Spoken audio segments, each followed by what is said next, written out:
First Holmes was born, then he got fat, bald, and tired. What's up, Holmes? You can't hear that, can you? Beware your host, Jonathan Holmes. I forgot how alarming that is. Thank you, Sinistar. I really got scared. It's been a couple weeks since we've done the show, because Sinistar was in Tokyo for a couple weeks. I hope he had fun. And we're really happy to be back. We have Derek Yu, the creator of Spelunky and many other games on the show. Hi, Derek. How are you? Hi. Good to be here. I'm doing good. I'm really excited to have you on. Where do you want to start? I want to know what got you making video games in the first place, Derek. What got you going on it? Oh, man. I've just been into them like my whole life, basically. I played Atari. My parents had an Atari when I was born, so I grew up playing like Combat and Demon Attack and stuff like that. And I was always interested in like making my own stuff. So I started out as a kid. I'd draw a lot, so I'd draw like my He-Man action figures and stuff. And the more games I played, it was pretty natural to just start designing games on paper. And eventually Click and Play came out. It's like this game creation tool, and it had its own little community online. And I got involved with that, and I started making games with Click and Play, and eventually I made Eternal Daughter, which was kind of my first big game project. It took a couple years in high school and the beginning of college. And then after that, after college, I met Alec, and I made Aquaria with him.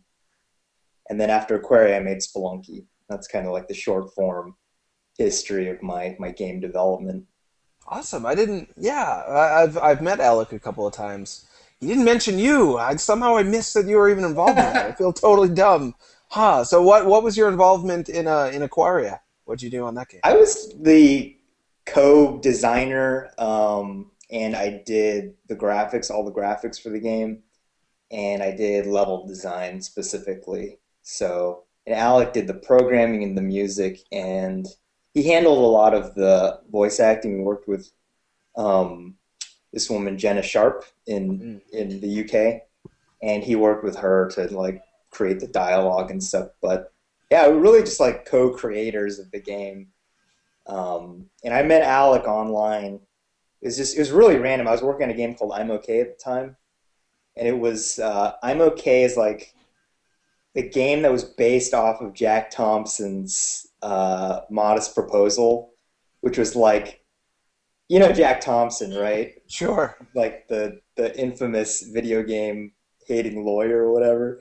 Yeah. And he wrote this game design document for a game where you're a disgruntled parent or something like that. And I don't know, you just gotten crazy over video games, and you go around killing the developers of video games. So he put that out there as like a challenge for some game developer to make, and so me and a bunch of friends online made the game. And Alec was one of those people. I met him through that project, and then eventually we started talking about Aquaria, and then we just made it. So awesome. Yeah, it's kind of a very random happenstance that I managed to meet him online, because he's a super talented guy, as I'm sure you know.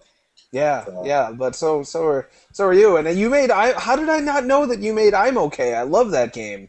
The graphics are incredible. Did you do any of the graphics on that game? Yeah, I did a lot of the graphics, and I guess I was like the lead designer for that one, so the lead joke creator.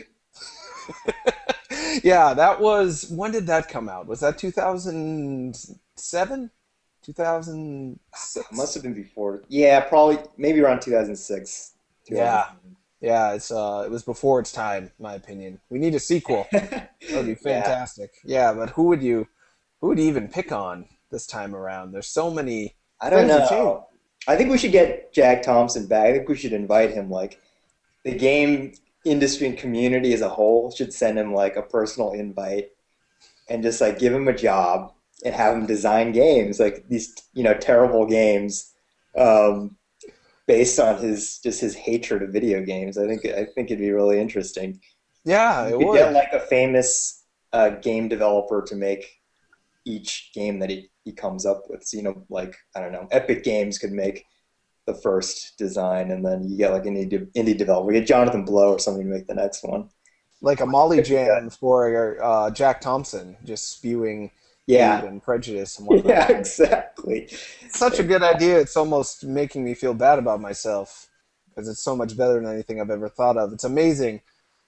I know a guy who knows him. All right, I'm going to have an email sent out. Jim Sterling, our reviews editor. Oh, nice. Yeah, I think Jim would be the perfect person to send that Interesting invite. idea. So, Then eventually you made Spelunky, which was a free game you made with Game Maker, I think. That's how that source yeah, code Game is, Maker, anyway. Game Maker 8.1, because now they've got Game Maker Studio, which is like the next evolution. Yeah, I can't figure it out personally. Game Maker I can sort of hang with, but at this point it's more complex than I can handle. And Oh, nice. Have you've actually tried making a game with Game Maker? yeah, it was called Feed Farley.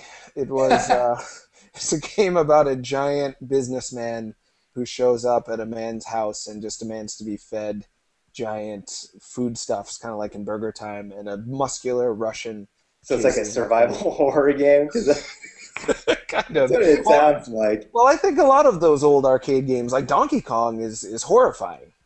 Being chased by living fire. You're about to die all the It's a time. nightmare. Yeah, exactly. It was kind of like Donkey Kong. It was a Donkey Kong like bust a move ripoff. But anyway, enough about me. Okay. You made Spelunky, and you made it for free.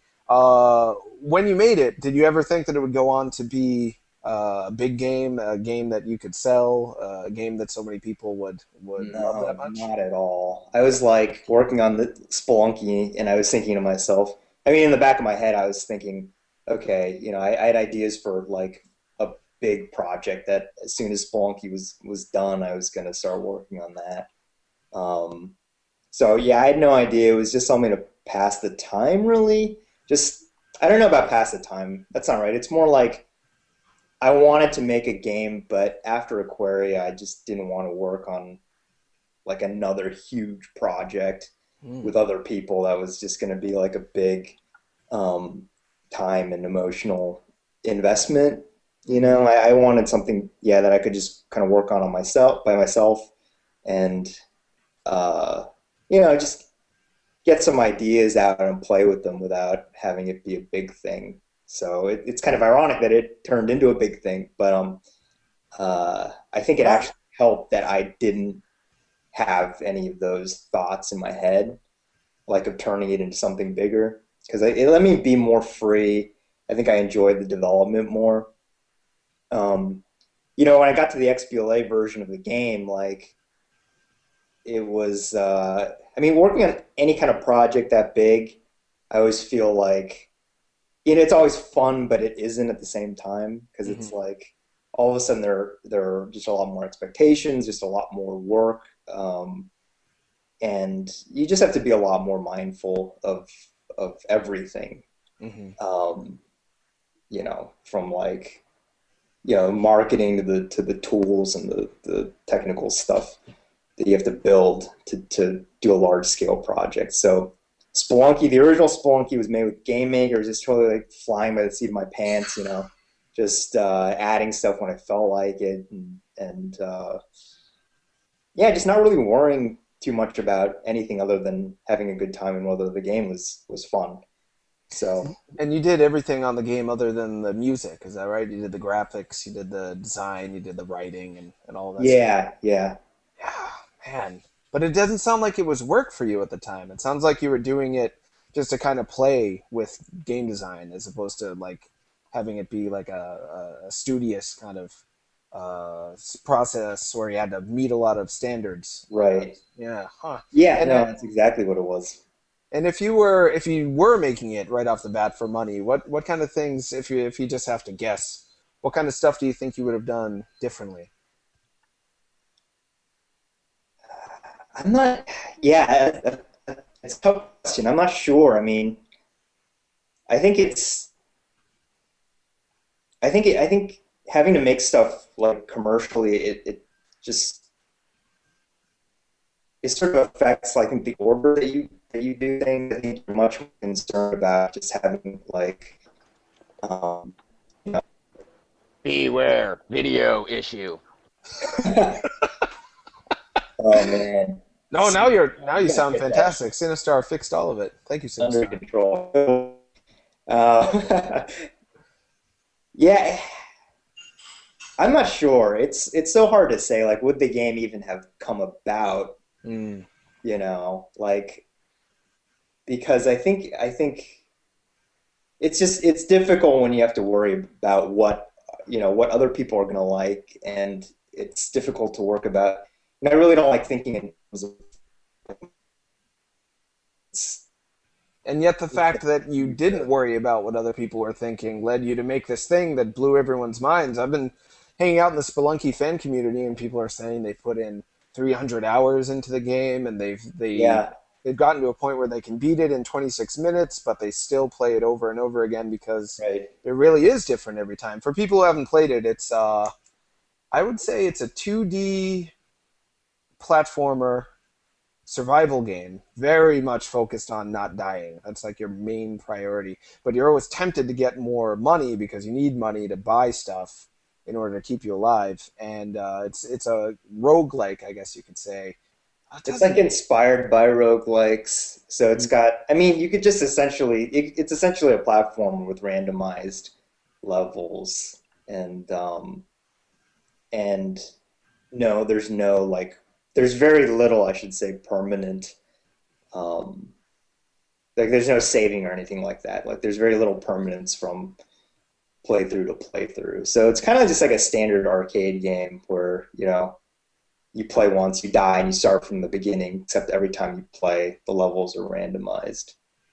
It's funny you would mention that because thinking about how you made the game and didn't have to worry about people feeling like their upfront investment of $15 to $20 was well spent by making them have fun immediately. It is like an arcade game where that pricing model is just a quarter per play, so that's all you're investing at that time.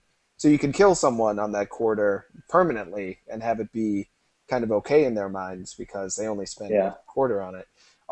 That's one of the things I imagined, that if you had made Spelunky with like a big publisher and you knew it was going to cost $15 right off the bat, that you wouldn't have killed people so easily. You would have had save points. It would have been um, kind of bigger, but in the same time, it probably would have ended up smaller because the randomized thing really does make it one of the hugest games I've played in its own way. How did you come up with that idea to randomize it, and how did you make it so?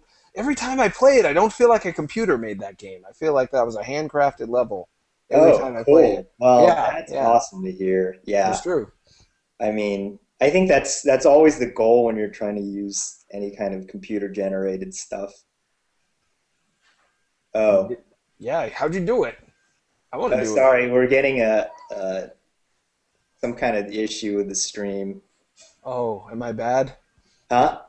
Do I sound bad now? Oh, you sound fine to me. It's just we're in the chat. We're getting a message about some kind of problem. Oh, oh no, we're flying solo. I What guess does that could that be mean? okay. I don't know, but I'm going to assume that we should talk, just in Okay, case. okay. Yeah, that was all Sinistar in the chat telling us, guys. All Sorry right. for the interruption. So yeah, in making um, Okay, Spelunky and storms. and making those randomized Yeah. levels, how did you get that idea? Why did you want to do that? And how did you make it so handcrafted feeling all the same?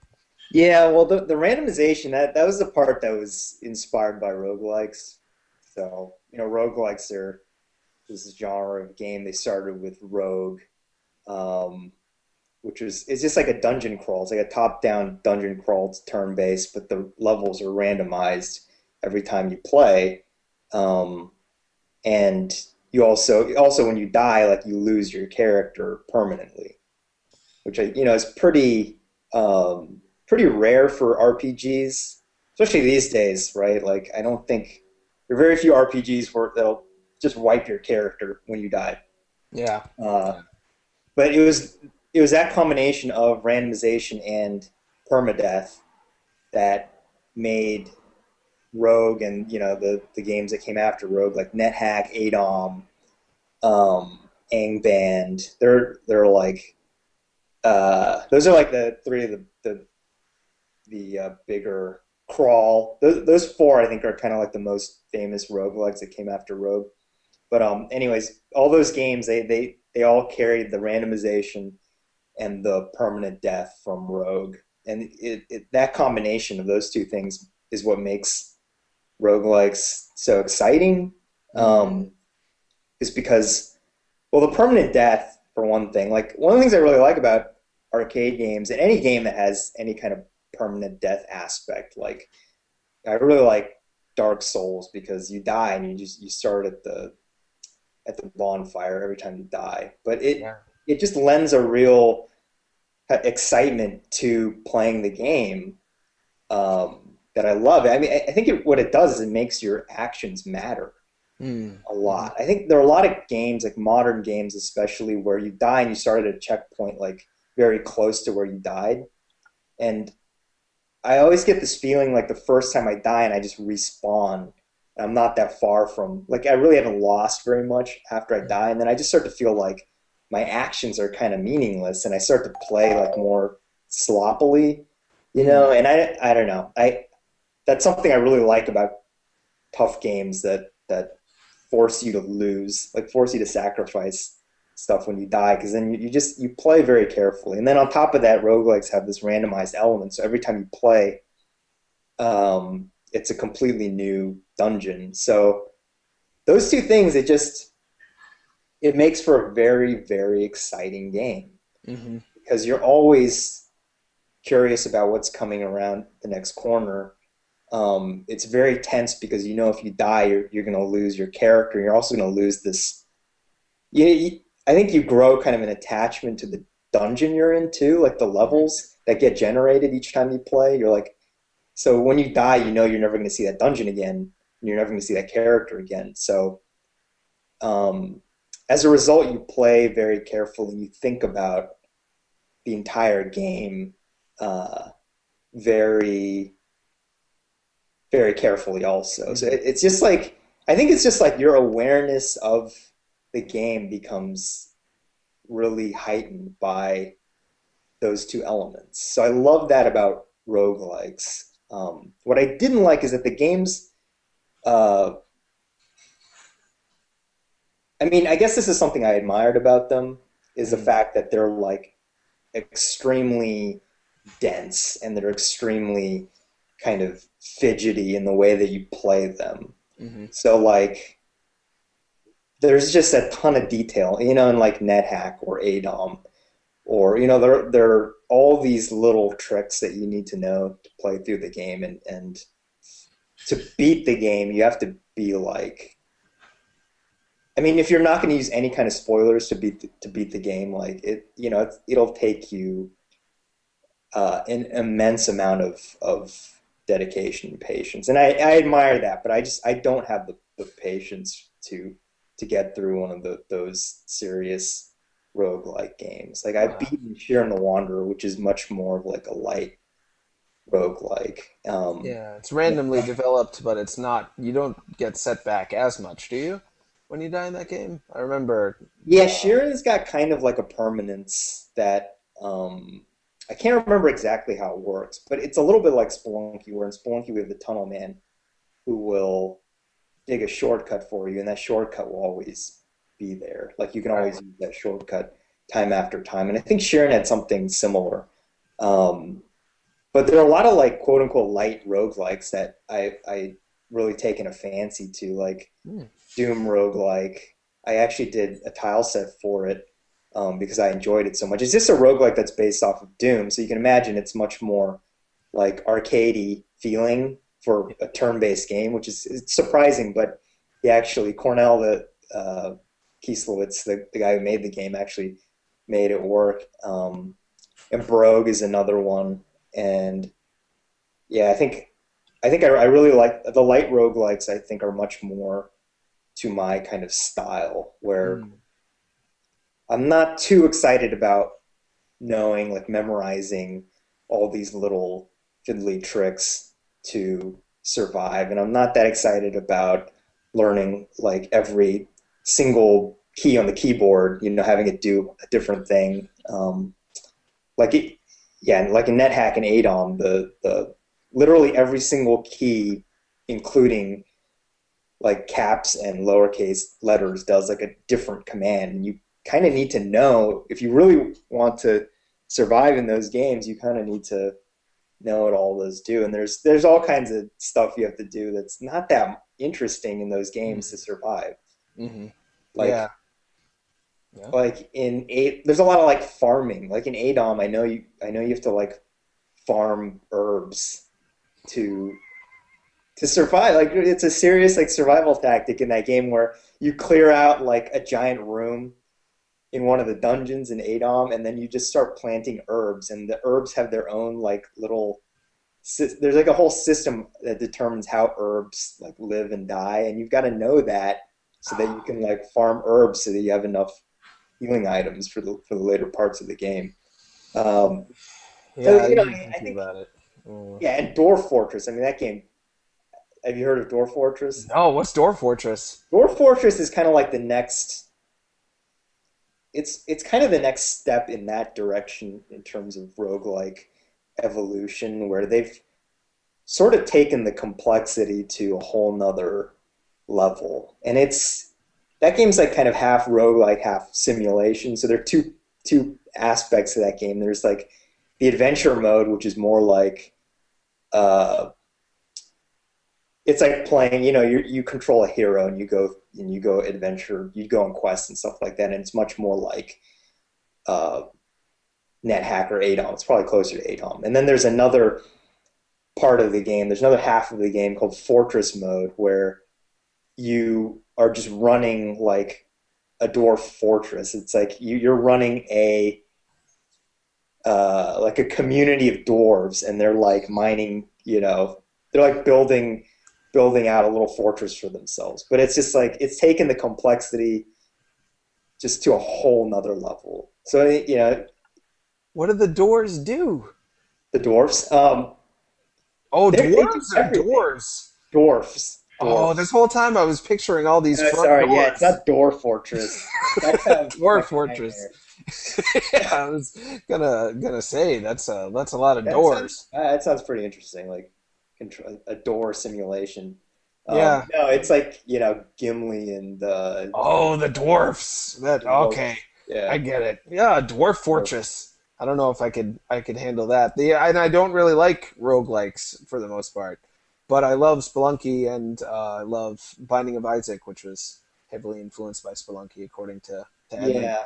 Well, that's the thing. I think so. They're like, okay. I mean, my story got way too long, but Oh, it's all right. I enjoyed the it. point is like there are these great elements in roguelike games that are, that I don't think.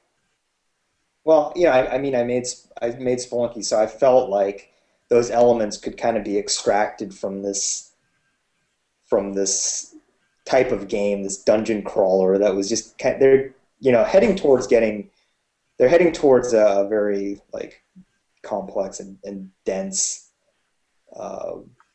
direction, and I thought like, oh well, it might work in a totally different type of game, like a platformer. And so that's how Spelunky came about. Really, was just thinking about combining those two elements from both those genres, and then deciding that like a cave explorer theme would fit really well with it. And why did you go with that theme? Because it's not. I mean, there was a time when video games were only capable of doing so much with the graphics that if people wanted to do like a gritty, realistic, scary game, the best they could do was like Pitfall 2 Yeah, or Spelunker or something. And that's something you don't see as much these days with cuter looking games. It's usually an aesthetic art direction that goes along with that. But you went with this kind of interesting combination of cute and terrifying, which I personally think speaks wonders for what the game does in general. It combines all these yeah. different things that are polar opposites and makes them work together. But yeah, anyway, sorry for me. No, Editorial. no. I mean, I've always liked that. I mean, I think it's kind of a part of my humor, which is like I like I don't know.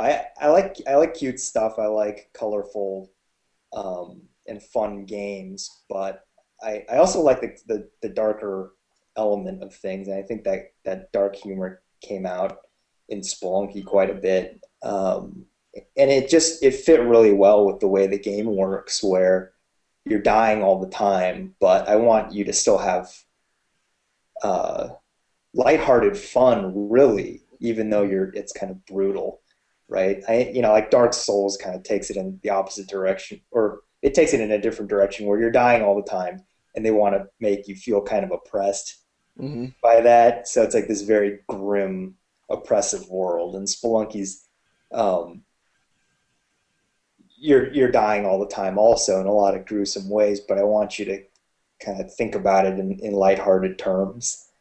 It's like Um, it's almost like physical comedy to me. Like if you see a horror movie and someone gets smashed in the head, it makes you feel, ugh.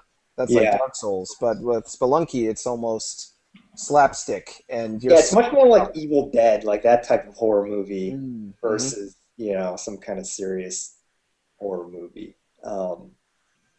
And But there's actually, some horror evil. movies, that's a good point. I think a lot of horror movies actually do have a bit of that slapstick atmosphere. And it's kind of like, and Spelunky kind of works like a Rube Goldberg machine also. It's like a series of, crazy things happening. Like the boot kicks a ball into a bucket, and the bucket's on a string that gets pulled down, which, it's like these chains of events that cause you to die. I think people really like that in Spelunky, but Yeah, or survive. I'll never forget the first time, like the first time I met the giant spider. I was like, oh, well, most of the enemies have only taken a hit to kill and haven't hurt me. I'll just yeah. so I whip it and then I'm screwed.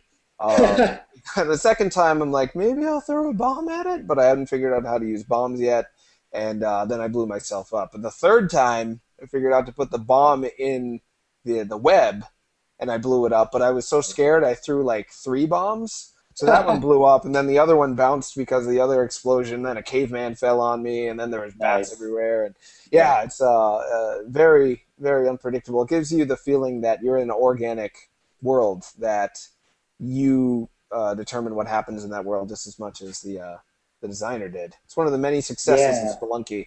I can go on and on about it. People love it. Yeah, I think that was something that I wasn't totally intentional with Spelunky. The fact that it does feel like this sort of living and breathing world a lot of times. Like every so often especially with the way the XPLA version of Spelunky works, where the entire level is active all at once. Because in the original, actually, and this is just due to technical constraints, but with GameMaker, but like anything that's far enough off the screen is actually just frozen Mm. in the original Spelunky. Whereas in the XBLA version, like something that's happening at the bottom of the level I mean, everything's active at the bottom of the level, even though you're at the top. So a lot of times you'll go into a room and you'll see a bunch of just dead monsters or damsels, or like there'll be a shopkeeper impaled on spikes or something. Like you'll see part of the ground blown up, and uh, and it's because all that happened like off screen. But it's kind of cool because it makes you feel uh, like the world is living without you even being there, which it is a nice feeling. I really enjoy that, and it was kind of an unexpected thing in Spelunky. It wasn't something that I was totally planning, but Awesome. yeah, I think that to go back to the original question, yeah, I think the cave exploration theme also just works with a lot of the mechanics in the game, like being able to blow up the ground.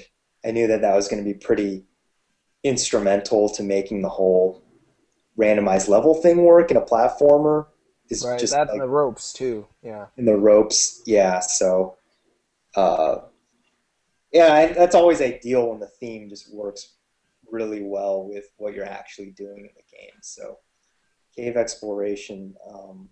I mean, the other thing is like a cave. You can create all kinds of. I think this is why caves are so ubiquitous in video games. Anyways, is that like they let you you you can make all kinds of different levels and it still makes sense if it's in a cave. Whereas like if you were in an office building, it might not make sense to have a giant just thing wall sticking out of the middle of the ground. I mean, I'm sure you could come up with something like a bunch of filing cabinets on top of one another, something like that. But um, it gives you a lot more freedom just to design a game in a cave. Yeah, that makes sense because caves are made by nature, and nature can be random, and Yeah, so is your game. exactly. Yeah, that makes total sense. Totally. I was just while you were talking, I was thinking about how Spelunky makes me feel. I'm going to tell you how it makes me feel. Have you seen that part in Flash Gordon? Have you seen the movie Flash Gordon? You're talking about the one with the Queen soundtrack? Yeah, man. Okay.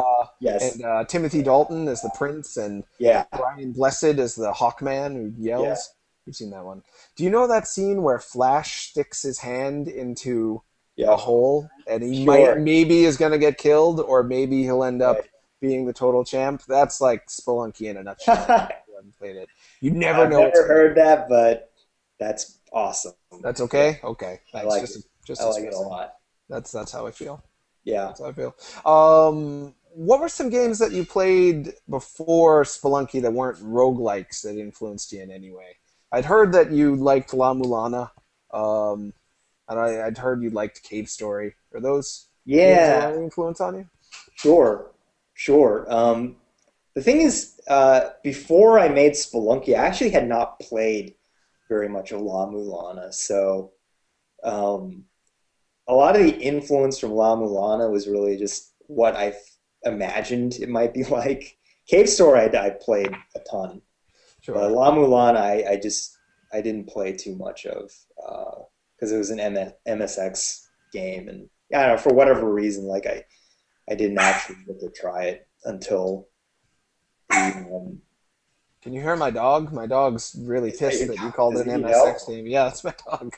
She's surprising.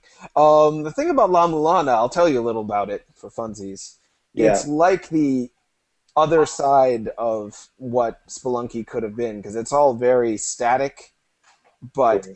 it forces you to memorize a lot of stuff. Whereas Spelunky, Yeah, you just need to get physically good at the game. You need to get skilled and learn different techniques to deal with enemies, but memorizing the layout doesn't do anything because it's right, random. Whereas right. La Mulana is like the exact opposite. It's all memorizing the layout and trial and error with the puzzles.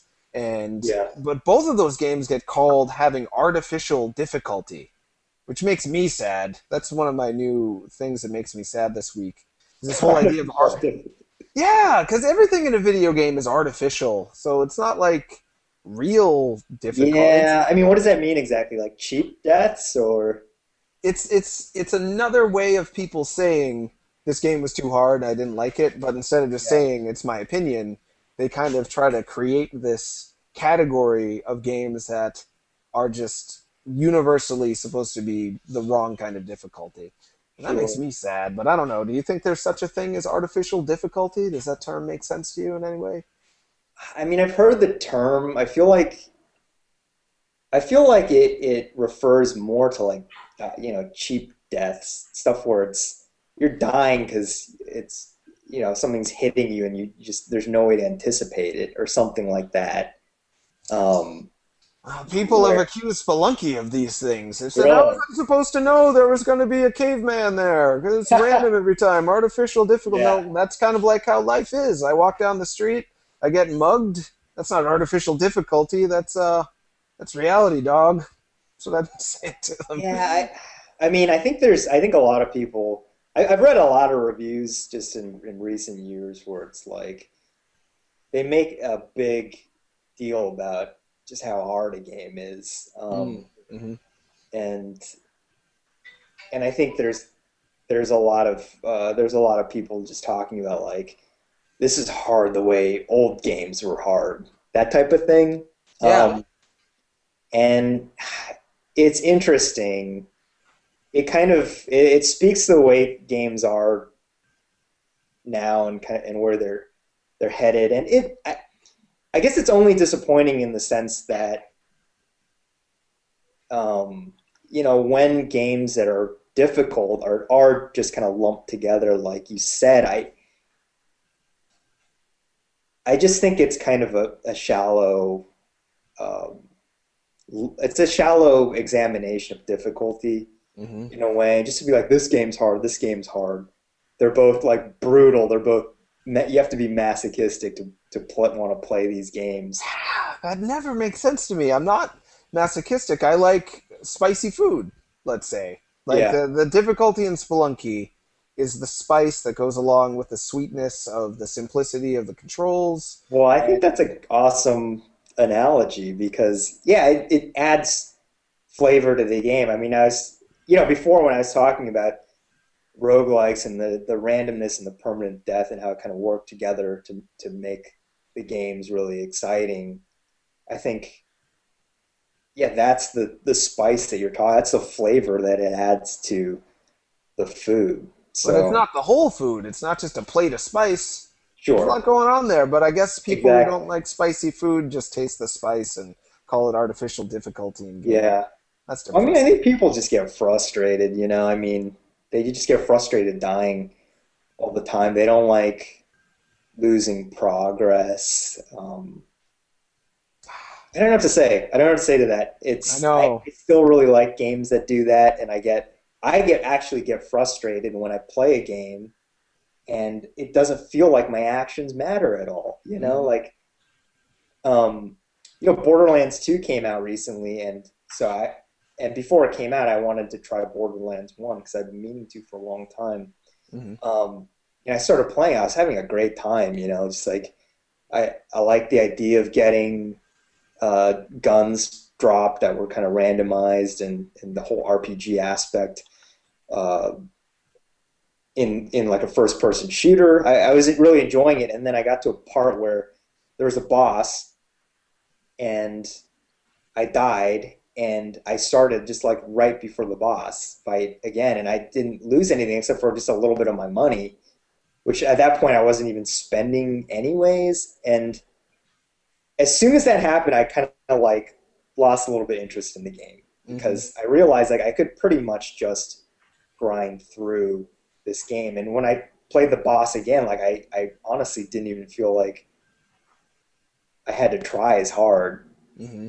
So And I think, it's boring when you it's just like a chore at that point. It's like, oh, I have to play this guy again. If I die, I'll just like start right at him again. Whereas when you set someone back a little bit, it forces them to re-experience stuff and yeah, enjoy it again and make it feel fresh again. Which is why, yeah, I'm with you 100%. Of course, it depends on the game. Like a Super Meat Boy, for instance, it's kind of neat that you start pretty close to whatever challenge you right, just had because they're right, so brutal. yeah, But if you're not throwing death at people constantly, it's nice to have them start back a little bit. yeah. I mean, I don't think every game has to be like brutal and like wipe out all of your progress, but it's a tough problem, I think, in Hmm. games. Hmm. And I think games are kind of heading in two different directions right now, where you're getting games where it's much more about just getting through the game totally at your own pace, and then there are games that are uh, really trying to stonewall you with the difficulty. But I think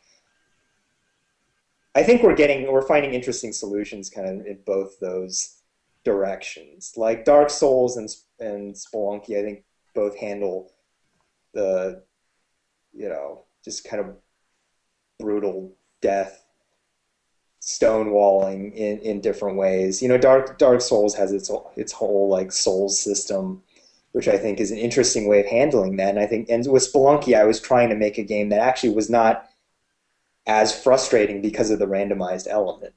Interesting. Huh. And Yeah, because if it was the same hard level every time, people would give up. But knowing that it's like pulling the slot machine every time you restart Spelunky, you think, oh, maybe this will be easier. Maybe.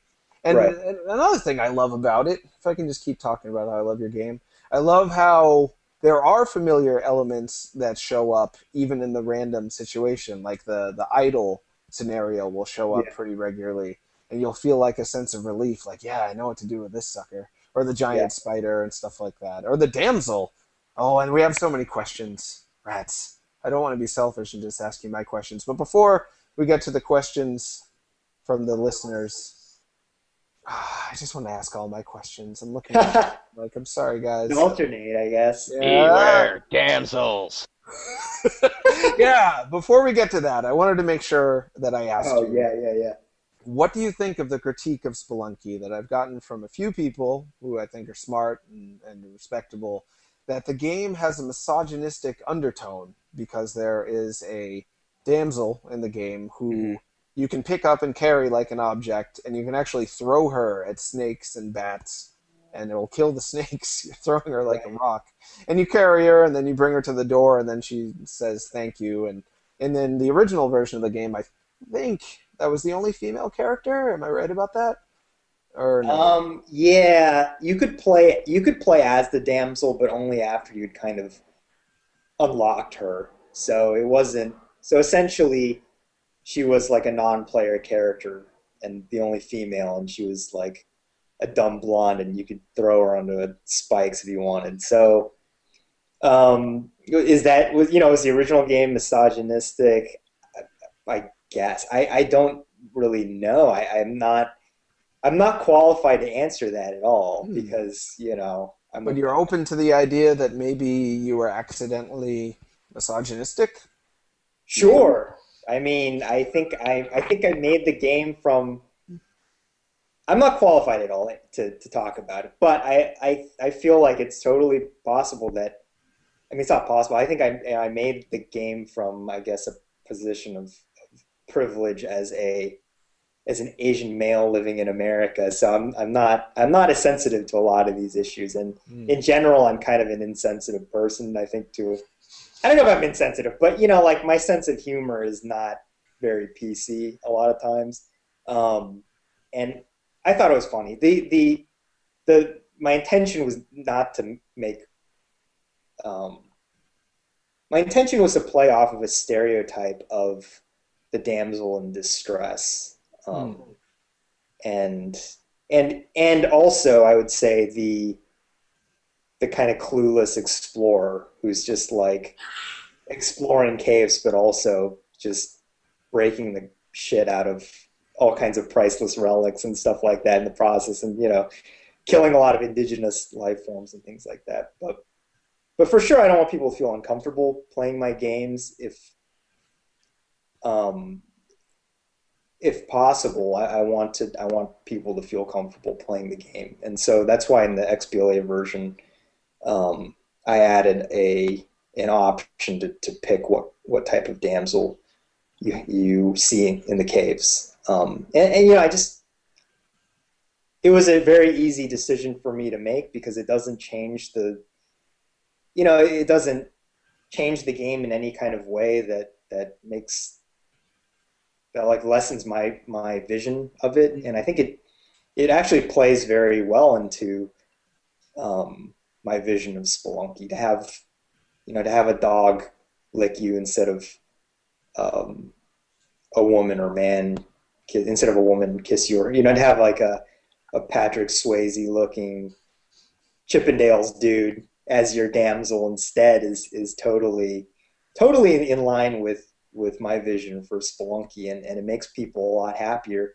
I love the response is really surprising to that. I did get a few complaints about. I did hear of a few complaints for the original Spelunky about the damsel, and even not even complaints, but just people who were kind of like friends who were kind of like, I guess, just like slightly disappointed that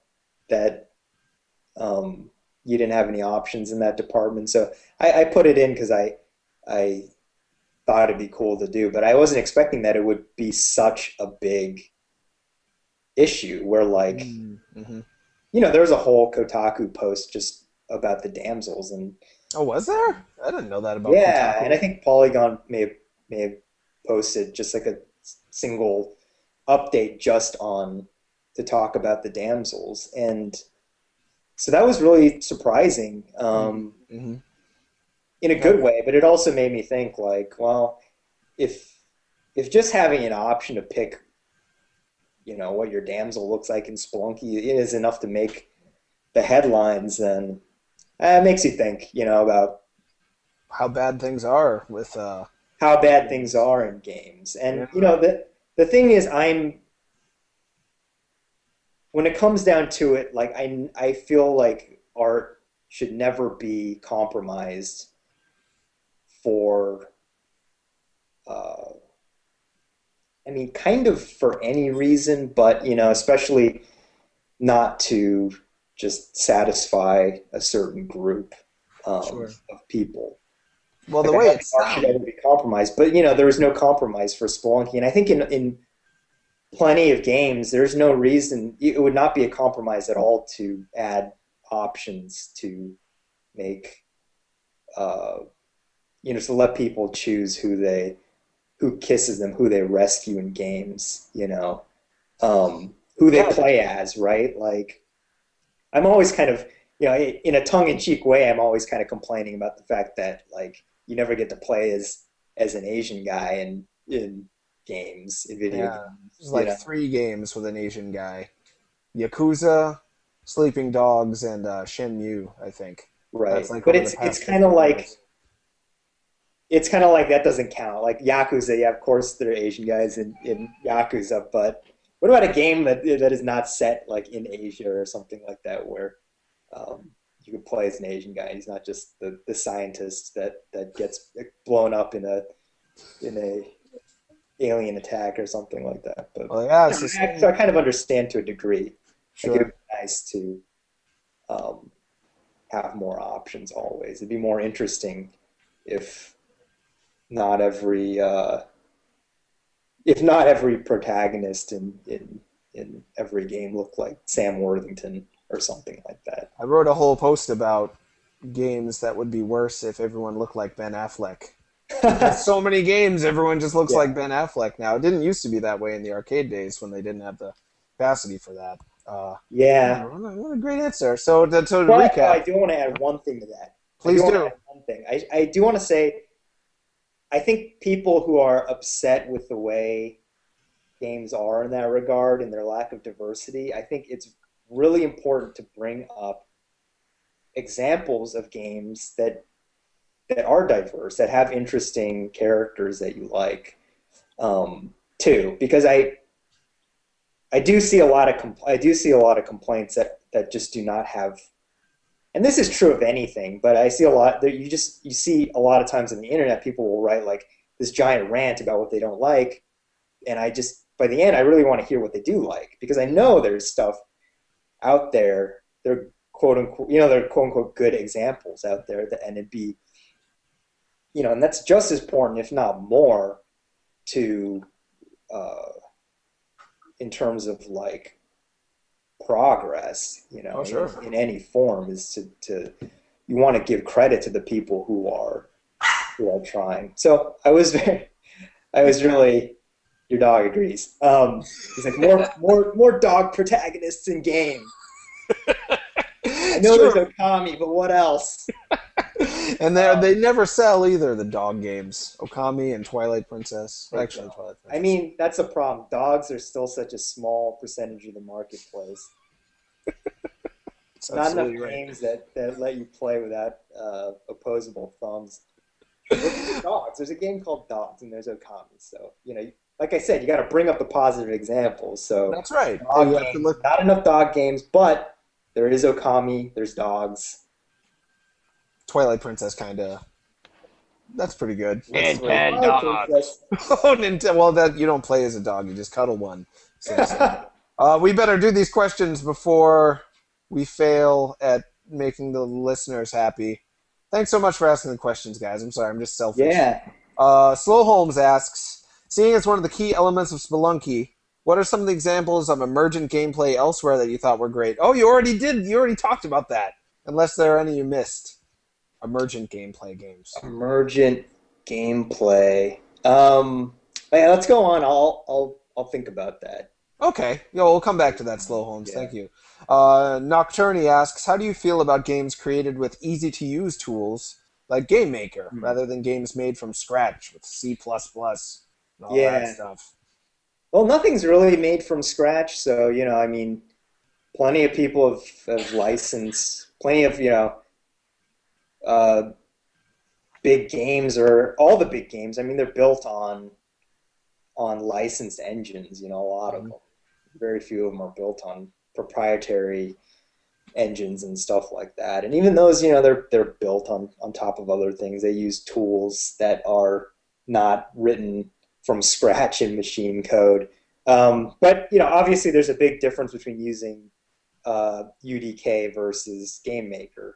So the way I feel about GameMaker and stuff like that is, I love those tools. I don't think anyone should feel bad about using them. Just know that there are limitations because of how easy to use they are.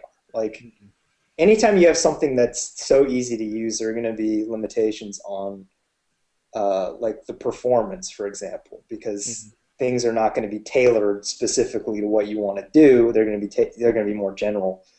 Um, so I think you should take those things into consideration. But otherwise, I don't think, you know, the important thing is just the game and how that turns out. So as long as those limitations do not impinge too much on the end result, then I don't think it really matters what kind of tool you use, you know, as long as you get the effect that you want.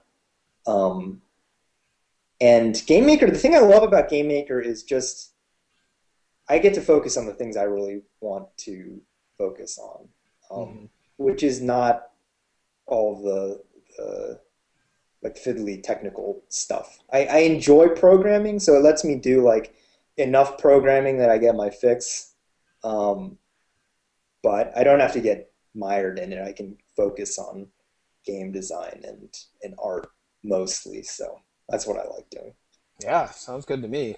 Cerebus916 asks, what games are you really looking forward to in the fourth quarter?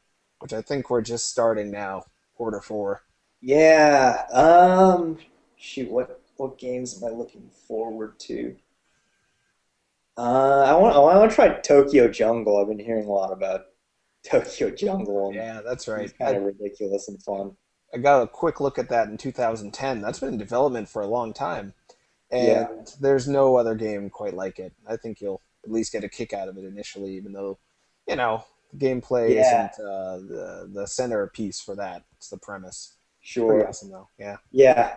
I mean, I don't really understand how it plays yet, but you know, from what I've heard, I want to try it. It's a little Definitely, like I'm definitely interested in Resident Evil 6.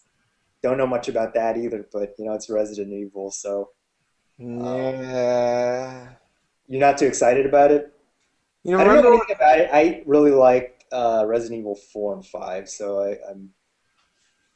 what did you like about Resident Evil 4 and 5? Gameplay Um, wise, in terms of like mechanics. it was like it was like a third person shooter that actually it felt good to me. Like the mechanics of shooting felt really good. I don't remember exactly, but I feel like Resident Evil 4 um, kind of made a big leap in terms of designing like gamepad controlled third person shooting, Hmm. where I felt like uh, you know in before Resident Evil 4 I feel like I'd much rather play a game like that on the PC and use a mouse. But I Okay. feel like I actually had pretty good control with the gamepad, and then just the whole setting. I mean, the Ganados and all the creepy atmosphere that's in all the Resident Evil games. I mean, I like horror. I like horror based games. So You might like Resident Evil 6 then. I like Resident Evil 4 because it gave you more control over exactly where you aim, so you felt like you were yeah, more that's responsible. exactly it. Oh Yeah, yeah, okay. But you still had to stop and shoot, which still left you constantly playing a game of keep away with the enemies. They're always trying to get close to you. You're always trying to stay far away, but you have to stay in one place in order to shoot them, which allows them to get closer to you. That dynamic, I sure. eat it up. I love it. Yeah, Resident Evil 6 is just all that. It's almost like Final Fight. You just like run up to zombies and pummel them, and really bloody. really. Like you elbow them in the head, and their heads explode, and Okay. you barely have to shoot. if you don't want to, unless you're fighting an enemy who's shooting at you, and then it just turns into like Gears of War with worse controls. Oh, really? There's like lots of cover-based Yeah, shooting. lots of zombies with machine guns and that are like Huh. smart, strong Okay. zombies. Yeah, I mean, I think the thing I liked about the Resident Evil games is that the shooting was very methodical feeling, Mm. and not in the cover-based sense where you're just like hiding and popping out, but it's kind of like, there's like a big group of zombies chasing you. Yeah, like you said, you're kind of backing up and you're also very carefully like aiming for, shooting this guy in the knee and then I don't know, and then you gotta like climb onto a roof or something. I like that, but Yeah, yeah, it's a nice play of offense and defense. Whereas in Resident Evil 6, it just feels like all offense. You're just beating them up and shooting them, and it's a real power fantasy type game instead of disempowerment, horror, scary time. sure. Maybe Huh. you'll like it though. The I don't know. developer, Let's see. yeah, it's coming out soon. That was a fun talk. I didn't think we were Yeah, going to talk about that today. What a nice surprise. yeah. Let's see if Oh, you have I any. did want to mention a couple other games. Oh, please do. Yeah, I was gonna say I'm looking forward to my friend Colin's game Incredipede. Have you heard of it? I have heard of that. I haven't played it yet. I don't know if there's a version of it out or anything, but Yeah, no, it's not out, but it's coming out. Yeah, there's some cool indie games that are coming out. So Incredipede is one of them that's coming out soon.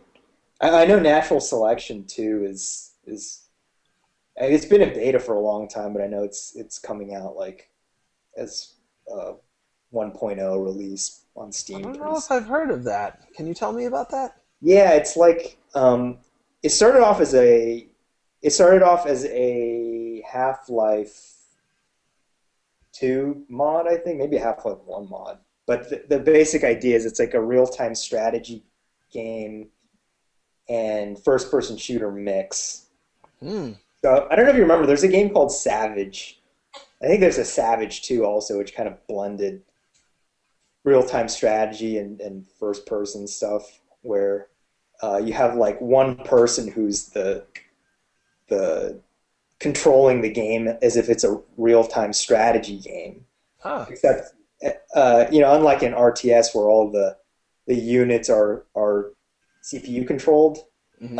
they're actual players, like playing in a first-person perspective. So in Natural Selection 2, you have yeah, it's exactly that. It's like Marines versus aliens.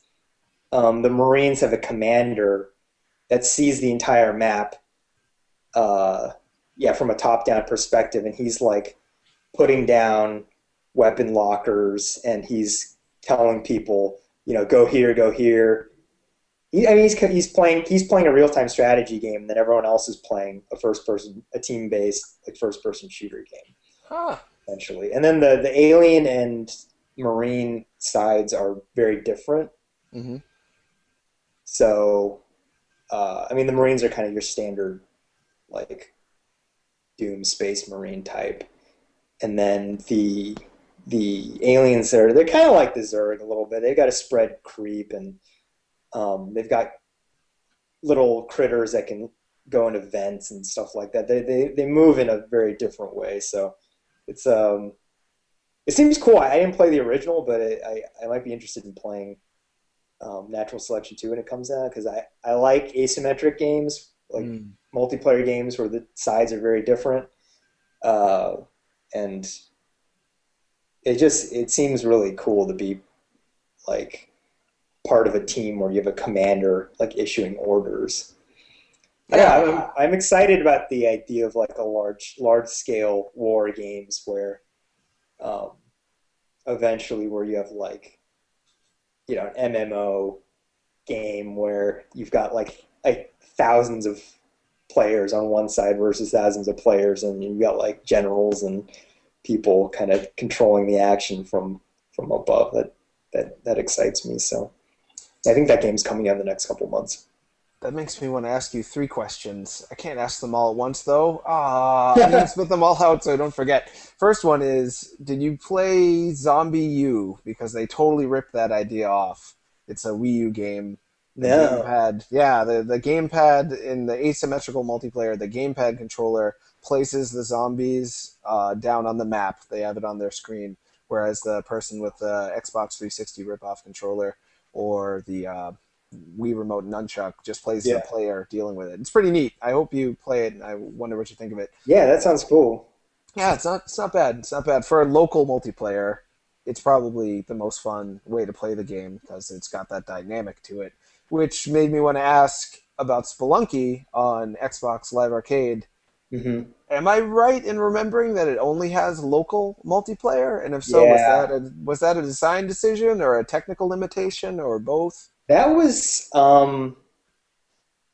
yeah, that was I guess I would say it's mostly a just time limitation. Mm-hmm. It was a decision we made very early on because we knew that doing online multiplayer was going to add a lot to the development time. Mm-hmm. I mean, for us, I think just given our newness to console development, I think it probably would have taken, it probably would have added at least a year to the development, I think. Wow. Unless we got someone who knew what they were doing, because it's, yeah, writing network code is a big deal. And it, yeah, just integrating it with a game and I don't know, getting like lobbies set up and testing, it would have just added a lot to the development. And I always felt like the game would be much more fun to play multiplayer when you're sitting there next to the person. I always imagined it like that. Um, I can understand why people are disappointed that it's not in there. Well, But sure, it's nice to have options, but it's always nice to have options. I didn't think when we released that it would be a huge loss actually. But I think these days people are obviously used to being able to play all of their games online if they want. So I understand the disappointment, but it was I don't think the game was going to come out if we had decided to add it. So maybe yeah, that in makes the sense. future I wouldn't be against adding in a title update if like the opportunity came up. Oh, that would be cool. Yeah, just But no promises. I'm yeah, I'd imagine. not against it. Yeah, and the local multiplayer I think is like making a comeback in a weird way. Like most of the developers I've talked to are saying they're focusing more and more on it because as gamer stigma kind of decreases, more people are playing video games instead of going out to bars and drinking and stuff. They just buy a bunch of alcohol and have their friends over and play Yeah, Johann Sebastian Joust or any number of right. multiplayer focused games. So yeah, I'll speak from my own personal opinion. I would have rather Spelunky had local multiplayer but no online than the other way around. So I'm Yeah, happy to about me what it you felt did. like a much bigger the local felt like a much more important thing to have in the game. Yeah, that makes sense. Whoa, questions. More questions happened while I was looking at you.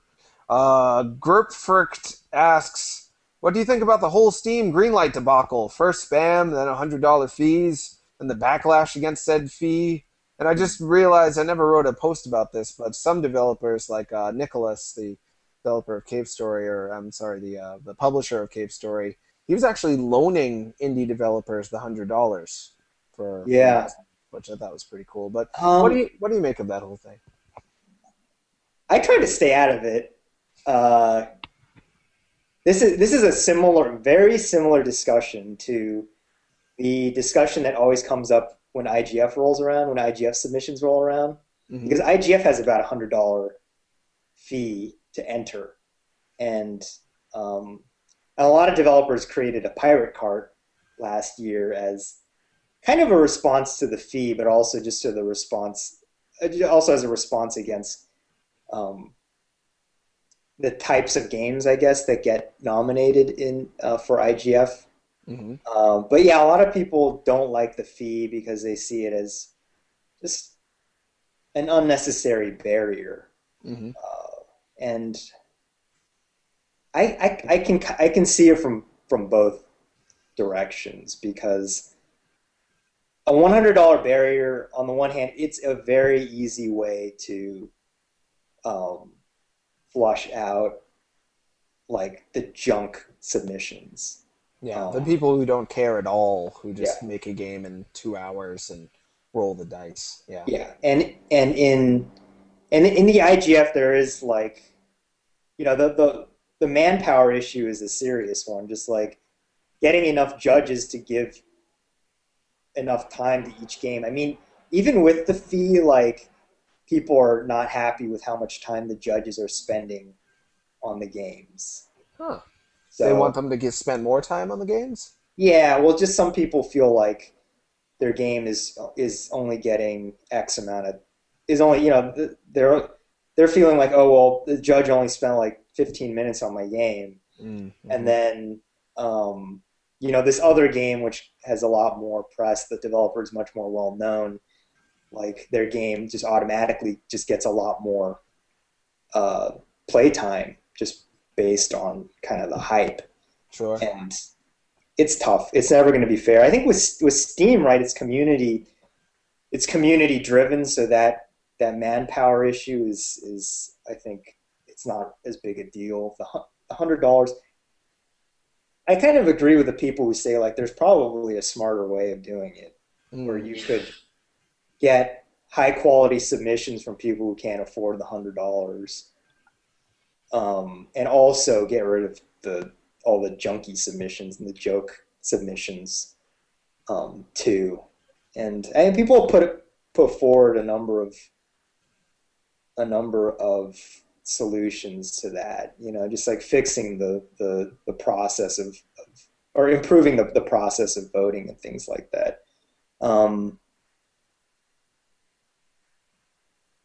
Yeah, I don't know. I mean, maybe that's kind of a wishy-washy answer, but I can honestly really see like I can really see people's.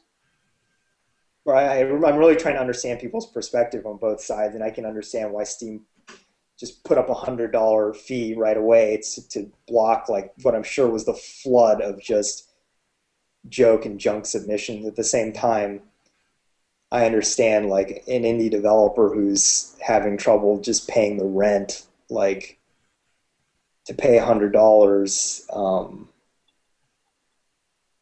to have to add like another really difficult decision, on top of all the other difficult decisions that you have to make to make a game is it's it's understandable. Yeah, I can see why they'd be upset. I And guess don't my, I worry guess about I guess my feeling is, maybe I think some kind of fee would be good. I don't know, maybe $100 is too much, but maybe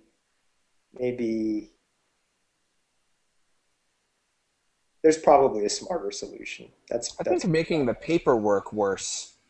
I think like forcing someone to fill out a dumb questionnaire for like 100 questions wouldn't cost you anything, but it would keep the jerks who really don't care off, maybe. I don't know. Something to think about.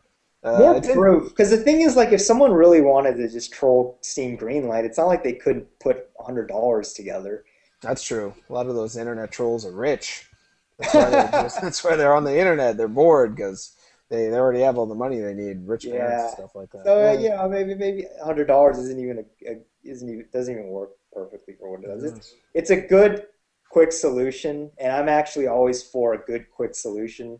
Hmm. So long as you're open to improving it later on. So, and I think Valve definitely seems like they're interested in um, improving that process. So for them to put out, slap down $100 fee right away, I don't begrudge them that. You want to do something just to kind of staunch the flow of crap right away, and then once you can build a smarter system, um, then do it. But Yeah, yeah, that no, makes these sense. things it takes time to get things perfect.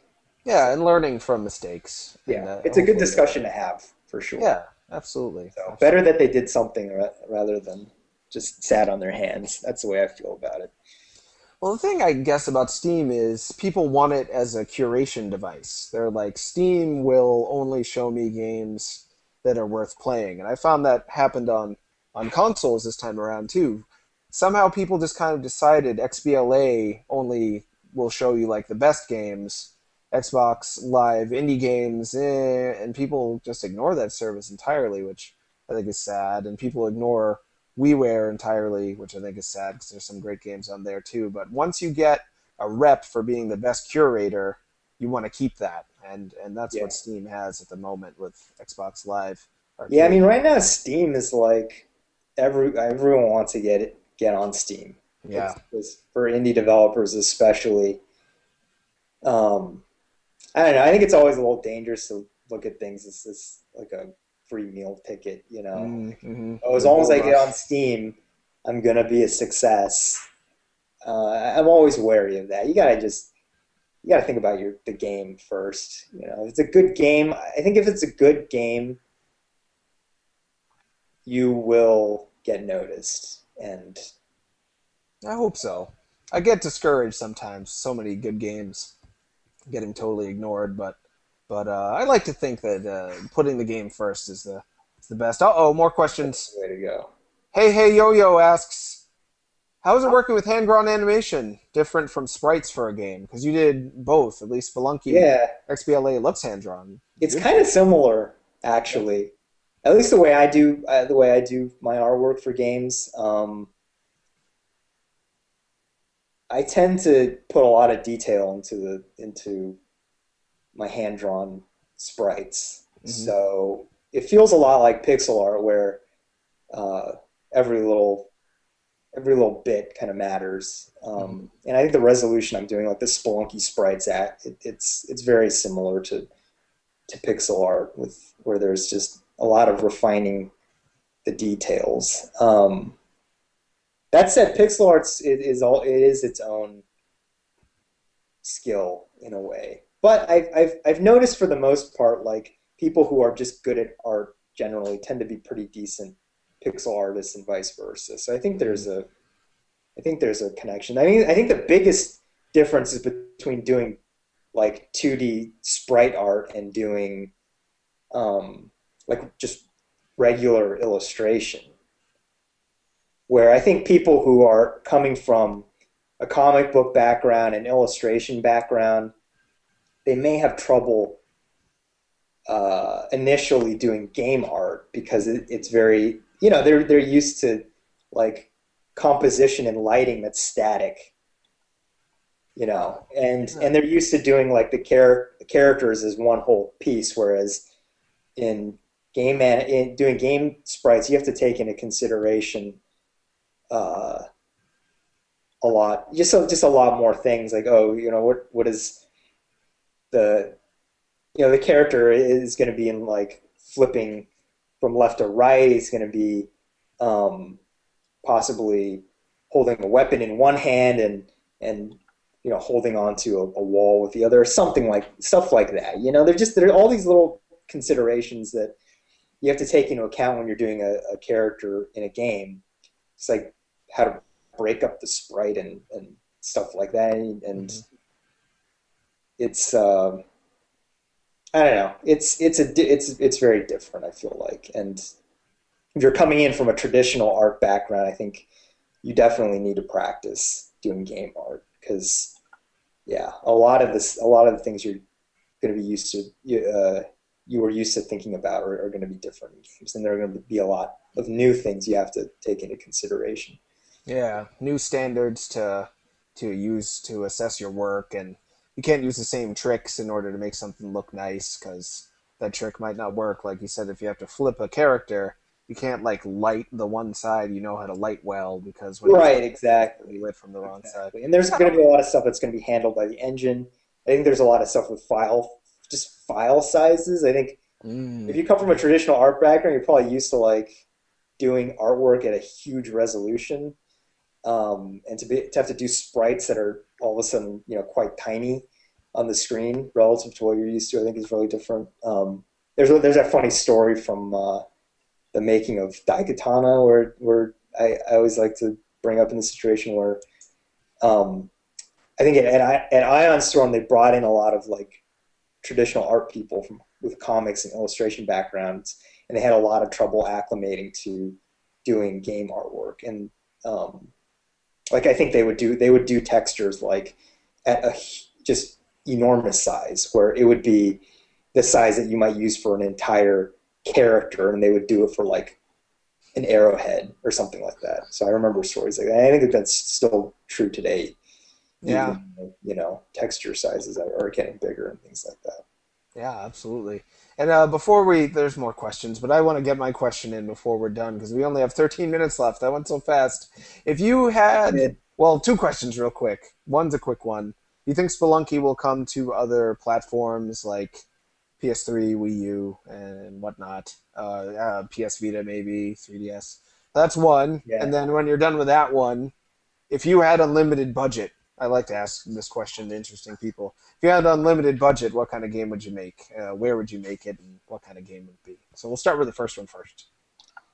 Um, yeah. Oh, the first one, yeah, Spelunky on other platforms. Could it happen? Yeah, I mean, we definitely want to do PC at some point. That's like, uh, that's I think like a must do. Yeah. As in terms of other consoles, I'm not sure. Um, I don't have any definite plans, but I'm not against. I'm not against it. It'd be awesome, of course. I think to be, you want to be on as many platforms as possible. I think Sure. it's just a matter of whether good opportunities come up. Um, I I don't want to do the development myself for other consoles. Yeah, no Yeah, kidding. PC will do the development ourselves. Because it's pretty close to XBLA in terms of programming. Is that right? Yeah, and we developed the game, thinking that somewhere along the road we would want to do a PC version. Mm-hmm. Um, really hate to leave the PC fans of the original game hanging on that point. So, and yeah, PC is just it's an awesome market. I've really enjoyed actually working on Xbox and being on XBLA. I do kind of want to point that out because there's been a lot of backlash against XBLA and just console development in general from indie developers because Yeah. there is more like bureaucracy and kind of like hoops to jump through when you do a console game. It's kind of the nature of the beast, and it's difficult. Like as an indie developer, you've never developed a console game before. There's just a lot of stuff you got to learn. I mean, and come to grips with, and it's a good learning experience. It was a good learning experience for me, at least. And I think in the future, I'm definitely not gonna. I'm not going to. It's not. I'm not making it a rule to do console first releases after Spelunky, but I'm happy that we did it for Spelunky because I feel like we learned so much and it was really cool to get to do a console game. But yeah, back to the original question. PC is going to be our next focus, and then beyond that, I can't say. So That makes sense. Yeah. And if you had unlimited budget, if someone was just like $3 billion, make me a game, and you have all the time you want, what do you think you'd make? I was talking to Eric, the musician for Spelunky, on GChat, and we kind of answered this question when I was talking to him. But I think right now I would want to make like an open world cyberpunk game. Yeah. I think one might be in development. I think there's a game called Cyberpunk from the guys who made The Witcher. I'm not sure. I just know that there's a game called Cyberpunk, and maybe it'll be like this. But if I had unlimited budget and energy and whatever else, yeah, I think like a GTA type game set in a cyberpunk universe would be sweet. Like Cyberpunk, like Blade Runner Cyberpunk or Akira Cyberpunk? Or Yeah, both? like Blade Runner, like Akira, like Deus Ex. But I think I want it to be pretty. I want it to be pretty open Mm-hmm. um, in terms of. Yeah, I want it to be pretty non-linear. I think Oh, so much this is more the so world than would be in. like the last Deus Ex game. Yeah, just Like I would pretty. want it to feel like a living, breathing city, where you could just play around with all kinds of technology and take crazy like shadow runs and stuff like that. I like I like cyberpunk stuff, and yeah, I don't know. I guess that would be it. It's not the most like um, No, it's fun to imagine. I'm picturing it. I don't know why more people haven't done that, actually, now that I think about it. It seems like such an obviously good idea. Hope nobody steals it. They probably I will. think people are already working on games like that. It's not the most like I guess it's not the most like interesting idea for an unlimited budget. It's just that's just what would want to make right now, you know? That'd be fun. I'd, I, I'd play it if you made it. I'd like it if you made it a little spelunky painful, though. Because the thing I don't like about GTA in general is I usually don't feel pushed. I'm given so much freedom that I just almost get bored and just kind of, yeah, well, the yeah, thing I don't like about GTA games is that, and I kind of feel this way about Rockstar games in general. Like I'm always so excited to play them because it's like, these gorgeous worlds that they've created, and then I start playing, and all of a sudden I've spent a couple hours, and I'm like, what have I done? Like I went on a date, and I took my cousin to the bar and got drunk, and then got hit by a taxi. I was like, what am I doing? Like yeah, I start to question like what I'm doing with my life, like in the game, like I would in real life if all I did was take my cousin to the bar. I played Red Dead Redemption too, and it's like this awesome cowboy world, and I ended up spending like 2 hours playing poker and horseshoes. Worse than poker. Like I like playing poker, but I just playing. Let's spend like an hour playing horseshoes, and I'm just like, what am I doing? Why did they yeah. put this in the game? And I think they put it in the game because they are trying to make it feel like this giant world where you can do anything. But I think that's a bad way of going about it. It takes me out of the game when I realize I've been playing horseshoes. I think Yeah, just put interesting things to do in the game. Like in Red Dead Redemption, you're a cowboy, and no one's ever like, cowboys are so cool because they can do whatever they want. Like they could play horseshoes if they felt like it. And same with GTA. Like you're a criminal. You want to be doing criminal things. hmm, And Sleeping Dogs, I think, addressed that very well.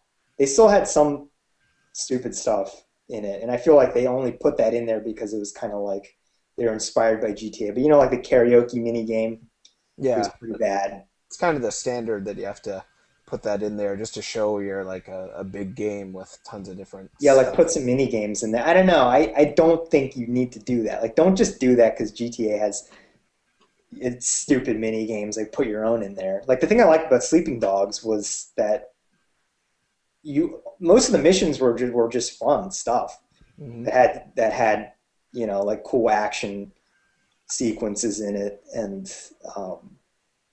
stuff that really related to the story and things like that. So And if I were going to do like an open world game, I would, you know, a cyberpunk set in a cyberpunk universe. I wouldn't let you play like futuristic craps in reality or yeah, something like that. yeah, I would imagine you'd set up a lot of scenarios that had a lot of ideas in them for me to absorb the idea and be excited by seeing what the designer thought up for me Right. instead of just Like you leaving want me. to, you want to hack, you want to get into shootouts, you want to Hmm. like get into weird like telekinetic battles with people and stuff like that. I think those are the ways, that's how you make the game feel truly alive. Hmm. Is actually you cut out the mundane stuff, you Hmm. know? You cut out the mundane everyday stuff. I think this pursuit of realism to make games feel more immersive is I think it's kind of a dead end.